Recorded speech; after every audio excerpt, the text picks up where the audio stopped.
সামাজিক যোগাযোগ মাধ্যমে আলোড়ন তোলা বিতর্কিত সমাজকর্মী মিল্টন সামাদ্দারকে জাল মৃত্যু সনদ দেওয়ার মামলায় গ্রেপ্তার দেখিয়ে রিমান্ডে নেওয়া হয়েছে।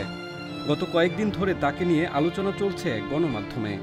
মানবহিতৈষী এবং সমাজসেবী চেহারার আড়ালে তিনি ভয়ঙ্কর সব কর্মকাণ্ড চালান বলে অভিযোগ উঠেছে। এর মধ্যে এক শিশুকে পেটানোর ভিডিও ভাইরাল হয়েছে।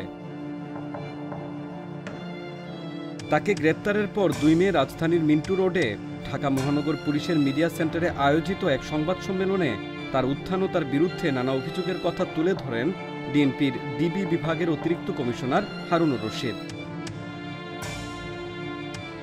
হারুনুর রশিদ বলেন, বরিশালের উজিরপুরের মিল্টন সামাদ্দারের উত্থান নিজ বাবাকে পিটিয়ে। এই অপরাধে এলাকাবাসী তাকে বাড়ি ছাড়া করেন।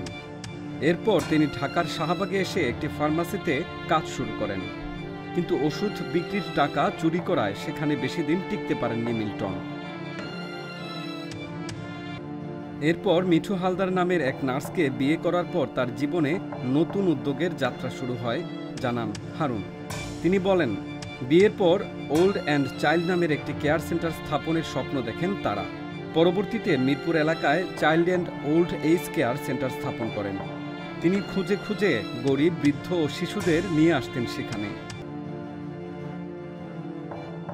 পুলিশের অতিরিক্ত কমিশনার আরও বলেন, মিল্টনের বিরুদ্ধে আমরা অজস্র অভিযোগ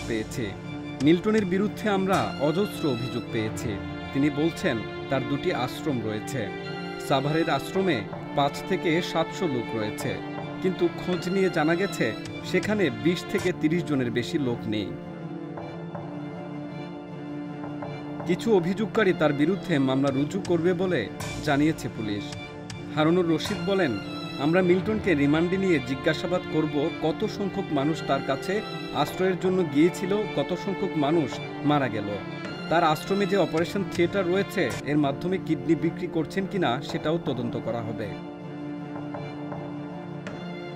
তিনি বলেন, মিল্টন সামাদ্দার নিজেই কেন ডেথ সার্টিফিকেট নিজের স্বাক্ষরে তৈরি করেছেন এবং সেখানে ডাক্তারের কোনো সিগনেচার কেন নেন নাই সেগুলো খুঁজে বের করা হবে। পেশায় নার্স মিল্টন সামাদ্দার 2014 সালের 21 October child and old age care নামের বৃদ্ধাশ্রম প্রতিষ্ঠা করেন। সম্প্রতি তার বিরুদ্ধে মানবদেহের অঙ্গ বিক্রি সহ বেশ কিছু অভিযোগ উঠেছে। গণমাধ্যমে উঠে আসা এসব প্রতারণামূলক কর্মকাণ্ডের তথ্যে দেশজুড়ে আলোচনার ঝড় উঠেছে।